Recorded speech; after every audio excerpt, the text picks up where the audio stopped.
ரகுவம்சம் 88ஆம் பகுதி. இவ்வாறு காமத்தால் உந்தப்பட்டு அவன் மற்ற எல்லா செயல்களையும் துறந்து சிற்றின்பங்களில் திளைத்தான்.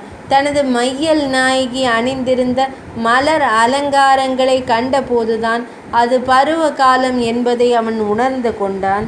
அவன் மிகுந்த காம இச்சை கொண்டவனாக இருந்தான். ஆயினும் அவனது பெரும் செல்வாக்கினால் மற்ற தெய்வங்களால் அவனை வெல்ல இயலவில்லை.